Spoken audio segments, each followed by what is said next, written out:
안녕하세요 여러분. 자, 오늘은 5강 원간섭기 고려사회와 고려말 개혁 시도에 대해서 한번 알아보겠습니다. 교과서가 있는 친구들은 133쪽부터 138쪽을 참고해 주시면 될 것 같아요. 자, 5강의 핵심 키워드는 몽골풍, 고려양, 권문세족, 기광후, 공민왕, 신진사대부, 정몽주, 정도전 이렇게 제시할게요. 이걸 중심으로 한번 알아봅시다. 자, 우리가 먼저 알아볼 건 뭐냐면 원간섭기의 고려사회는 어떠하였느냐. 여러분 알다시피 바로 이전의 내용이 몽골의 침략을 나름 잘 막았지만 끝내 원종시기에 이르러서 몽골에 항복했다는 내용을 우리가 배웠어요. 그렇죠? 몽골은 나중에 중국 지역에서 나라 이름을 원으로 바꿔요. 그래서 이제 이 시기를 원가섭기라고 많이 부르게 되는 거예요.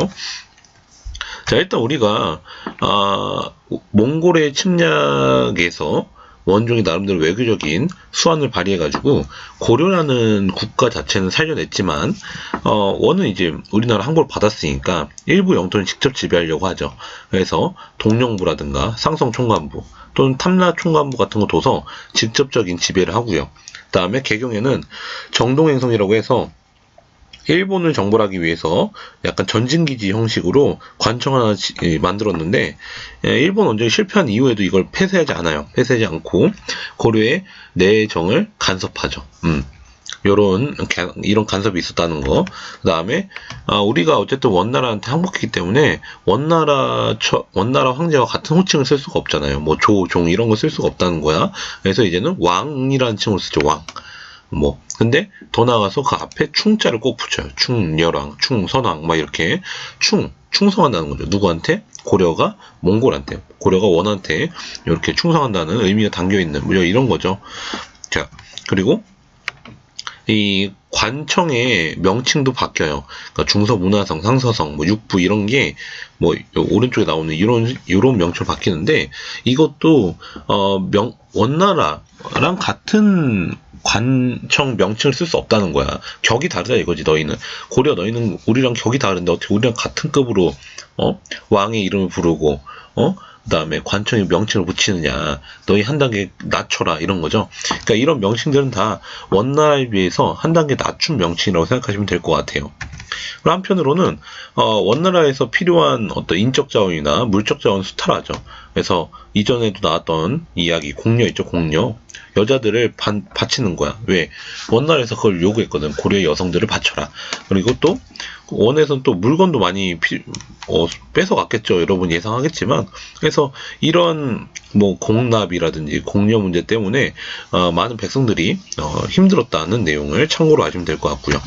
근데 이런 과정에서도 이제 몽골과 이제 원나라 고려는 어쨌든 간에 많은 교류를 하다 보니까 문화적인 전파가 있었던 거죠.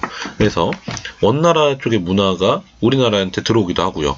우리나라 문화가 공여 같은 거 통해서 원나라에 이렇게 보내지기도 하죠. 대표적인 그 몽골에서 들어온 문화가 설렁탕이라든지 소주 이런 게 있고, 그 다음에 여러분 잘 못 봤겠지만 근데 당시에 이 앞머리 까고 뒤에 머리 딴 변발, 그 다음에 여러분 잘 못 봤겠지만 전통 혼례에서는 이렇게 족줄이나 연지 곤지를 찍는데 이거 다 몽골 풍습이에요. 그 다음에 언어적인 측면에서 마마 또는 수라상 또는 마누라 이런 거 있죠. 이런 거 다 몽골 쪽에서 들어온 거라고 아셔야 돼요. 그 다음에 우리나라 쪽에서도 몽골에 많이 이게 보내지는데 문화가, 예를 들면 고려의 떡, 고려의 전병, 과자 있죠. 그런 거나 고려의 옷, 의복 그런 문화 있죠. 그런 게 좀 많이 전파된다는 거. 그래서 고려왕과 몽골풍이 이런 의미가 있구나 라는 걸 아시면 될 것 같아요. 문제는 이런 과정에서 당연히 원의 간섭을 받게 되니까 원나라한테 빌붙어가지고 권력을 확보하는 사람들이 등장한다. 그 사람들이 중심이 된 게 바로 권문세족이라는 고려 후기의 지배계층이에요. 권문세족은 고려 전기 문벌귀족하고 의미는 사실 비슷해요. 그러니까 권력을 가진 가문들. 근데 그 권력을 계속 세습하는 거죠. 그러니까 문벌귀족하고 사실 비슷한데 뭐가 다르냐면 권문세족은 그 포함되는 계층이 더 넓어져요. 뭔 말이냐면 이 권문세족이라는 거 안에는 고려 전기 문벌귀족도 있고요. 그 다음에 고려 중기 무신 가문이 있죠. 무신 가문도 포함되고요. 그 다음에 방금 얘기했던 이 원한테 친원파로서 성장한 그런 사람들 있죠. 그런 사람들까지 다 포함을 한 게 권문세족이고요. 특히 그 권문세족에서 가장 파워가 셌던 건 친원파인 거죠. 친원파. 여기 그림에 나오는 것처럼. 대표적인 이 권문세족 친원파가 누가 있냐면 기왕후 일파가 있어. 기씨.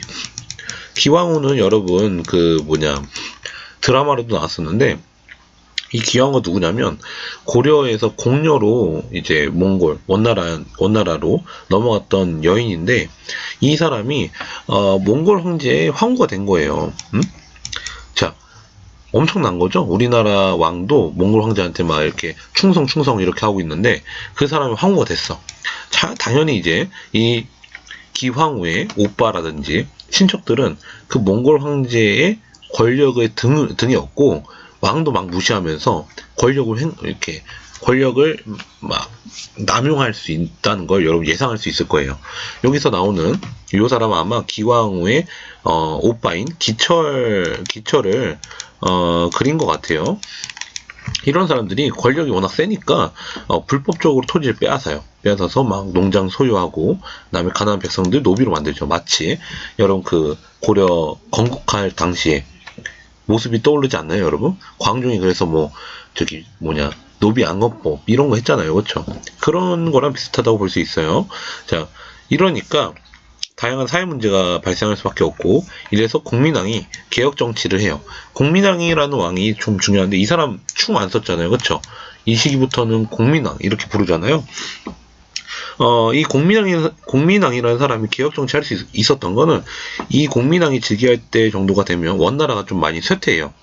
그러니까 공민왕도 그러한 시대의 흐름에 맞춰가지고 그거를 이용해서 원나라로부터 벗어나는 정치를 하려고 하죠. 그래서 친원 세력, 기철 이런 사람들을 제거하고요. 그 다음에 몽골식 풍습, 몽골풍, 변발 같은 거 금지하고요.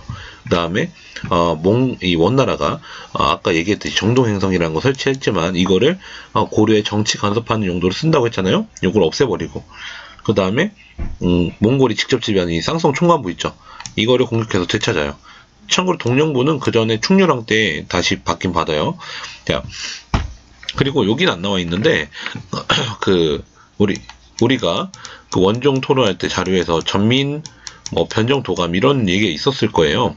공민왕도 전민 변정도감을 만들어가지고 토지 개혁을 실시하려고 했어요. 이걸 같이 이끌었던 건 누구냐면, 공민왕을 도왔던 건 신돈이라는 사람이 있어요. 신돈, 승려인데, 이 전민 변정도감을 신돈이 만들자고 이렇게 건의를 했고, 공민왕은 그 건의를 받아들여서 전민 변정도감 만들어가지고 권문세족이 불법적으로 빼앗은 토지라든지 불법적으로 노비로 만든 양인들 있죠. 그런 사람들을 해방시켜주는 그런 정책을 추진하려고 했다. 그 다음에 여기 안 나와 있지만, 한편으로는 공민왕이 뒤에 나오는 신진사대부 있거든요. 사대부. 그러니까 과거를 통해서 성리학을 공부한 새로운 지배계층이 있어요. 그 신진사대부를 많이 등용하죠. 등용해가지고 개혁 정치를 이끌려고 했는데, 문제는 뭐냐면 이 공민왕이 치세 후반부에 가면은 정치를 잘 못해요. 치세 전반부에 이렇게 개혁 정치를 나름대로 막 의욕적으로 추진했는데, 자신의 부인이 죽고 여러 가지 이제 권문세족의 실질적으로 좀 저항도 있었겠죠. 그런 것 때문에 의욕을 잃고 좀 뭐랄까요? 여러분 자기 부인을 기리기 위해서 되게 큰 건물을 지어요. 그 건물을 짓기 위해서 많은 백성들을 동원하고, 그럼 백성들은 고통을 받죠. 그리고 또 한편으로는 이건 썰이지만, 자기 부인이 죽고 나서 나는 다른 여인을 품지 않겠다. 하지만 후손이 있어야 돼. 그러니까 막 자기 후궁들이 있죠. 후궁들을 자기를 이렇게 보디가드 역할하는 그런 군사들이 있어. 그 군사들과 잠자리를 억지로 갖게 하고, 거기서 나오는 자녀를 자기의 아들로 삼아서 왕위를 잇게 하려는 그런 이상한 행동을 한단 말이야. 자, 그러니까 결국에는 그 부하들이 이 공민왕을 암살해버립니다. 그래서 공민왕이 그렇게 죽고 나서, 공민왕이 죽은 후는 어떻게 되냐면 이 약간 역풍이라고 해야 되나? 공민왕이 이 시기에 등장하는 명나라 쪽에 친하게 지내고 그 다음에 원나라에 반대하는 정책을 펼쳤지만 공민왕이 죽으니까 다시 원나라와 친하게 지내려는 세력이 권력을 장악해요. 그게 누구냐면 되게 좀 유명한데 요즘에는 이인임이라는 사람이 있어요. 이 이인임이라는 사람을 중심으로 한 친원 세력이 권력을 장악하고 좀 뭐랄까요, 여러 가지 뭐 매간 매직이라고 불리는 부패 현상을 일으키죠. 그러니까 뭐 관직을 사고 팔기도 하고요. 그다음에 공민왕이 없애버리려고 했던 그 대토지 있죠. 불법적인 대토지, 그런 것도 다시 또 다시 또 추구하죠. 여러 가지 문제가 발생하는데 결국엔 근데 이런 친원 세력은 본인들이 이게 토지를 불법적으로 확보하는 과정에서 역풍을 또 맞아요. 맞아서 여러분 최영 장군이나 이성계 장군 있죠. 이 사람을 우왕이라, 이 공민왕 다음 왕이 우왕인데 우왕이 그 사람들을 활용해서 이 이인임일파를 또 숙청을 하죠. 근데 이 당시에는 내부에서도 이렇게 혼란했지만 사실은 외부의 압박도 굉장히 심했어요. 그러니까 명나라가 등장한다고 했잖아요. 그러니까 원나라가 쇠퇴하고 명나라가 등장하는데 이 명나라는 사실 등장할 때부터 고려를 계속 압박해, 협박하고 막 괴롭혀요. 왜냐하면 특히 공민왕 이후에는 고려 정권이 친원 정책을 한단 말이죠. 그 명나라 입장에서는 원나라가 아직 아예 멸망하진 않은 상태야. 북원이라고 위쪽으로 올라간 상태야. 그런 상태에서 원나라랑 고려가 친하게 지내려고 하면 명나라 입장에서는 눈에 가시잖아. 그러니까 명나라는 계속 고려를 의심하고 압박하고 협박하고 이래. 자, 그러다가 끝내 결정타가 뭐였냐면 명나라가 우리나라 여기 아까 공민왕이 회복했던 요 지역 있죠. 요 지역은 명나라가 원나라를 물리치고 이었으니까 그 지역 우리 땅이야. 그러니까 내놔 하면서 철령위라는 걸 설치한 다음에 본인들이 지배하겠다고 하는 거야. 그러니까 우리나라 입장에서 당시 정권을 장악했던 우왕 플러스 최영 장군의 입장에서는 굉장히 화가 나는 일이죠. 그래서 그럴 바에야 우리가 명나라를 치자 해서 요동정벌에 나서게 되는 거예요. 근데 당시 최영 장군과 함께 좀 군권을 장악하고 있던 이성계 장군은 우리가 어떻게 작은 나라로서 큰 나라를 치느냐 뭐 그런 거나, 또는 또 뭐냐면 여름철이니까 또 전염병이 돌 수가 있다. 그리고 활의 악교, 활의 그 끈 고정하는 그 풀 같은 역할을 하는 게 있어요. 그런 게 녹아서 안 된다. 이런 거나, 또 우리가 요동정벌하는 동안 외구가 또 침범해 올 수 있다. 이런 거나, 또는 이 농사철이니까 농민들을 동원하는 건 말이 안 된다. 뭐 이런 얘기를 해요. 이걸 뭐 사불가론이라고 하는데, 이런 걸 최영 장군과 우왕이 받아들이지 않고 강행을 하죠. 그래서 결국에는 이성계 장군이 위화도까지 갔다가 고민 끝에 결국에는 회군을 해서 쿠데타를 일으켰죠. 위화도 회군해가지고 최영 장군 내쫓고 우왕을 몰아내고 창왕을 세우는 이런 쿠데타를 단행합니다. 바로 그 이후에 이제 이 이성계를 좀 뭐랄까요, 좀 뒷받침한 세력이 바로 이 신진사대부라는 사람들이에요. 신진사대부. 이 신진사대부는 권문세족과 좀 대립하는 사람들이었어. 그러니까 권문세족은 대농장을, 그러니까 대토지를 소유했다면 신진사대부는 지방에서 그 정도까지는 아닌 중소지주였고요. 그다음에 정치적으로도 이 사람들은 성리학을 좀 강조하는 그런 사람들이야. 그러니까 권문세족은 좀 불교를 많이 믿는 그런 사람들이었다면 약간의 차이가 계속 있어요. 근데 문제는 뭐냐면 이성계가 돌아와서 창왕을 세우고, 또 창왕도 공민왕의 아들이 아니라 뭐 신돈의 아들이다 이런 얘기를 막 얘기하면서 창왕을 이렇게 끌어내리고 공양왕을 세우는 과정까지는 신진사대부들이 뭐 그렇게 뜻을 달리하지 않았는데, 공양왕이 세워진 이후에 토지개혁을 진행해요. 근데 그 토지개혁을 진행하는 과정, 그리고 그런 과정에서 이제 점점 이제 이성계랑 정도전 세력이 좀 뭐랄까 고려 왕실을 무너뜨리고 새로운 나라를 세우려는 그런 낌새를 보이니까 온건파 신진사대부, 그러니까 정몽주 같은 사람들 있죠. 정몽주 같은 사람들은 이제 그 급진파, 정도전을 비롯한 그런 쪽 세력을 견제하려고 하기 시작하면서 신진사대부가 좀 대립하기 시작하죠. 그래서 특히 이성계가 뭐 말 타다가 그러니까 말에서 이렇게 떨어져 부상당한 사건이 있어요. 그걸 계기로 해서 이 정몽주 세력이 정도전을 비롯한 급진파 세력을 탄핵해가지고 정권을 장악하려고 하는데, 얘네들의 주장은 결국 별건 아니에요. 근데 결국엔 원건파는 고려 왕조 유지하면서 점진적으로 개혁을 하자. 고려 왕조를 어떻게 없애니? 우리는 다른 나라 없다. 고려 왕조 충성한다.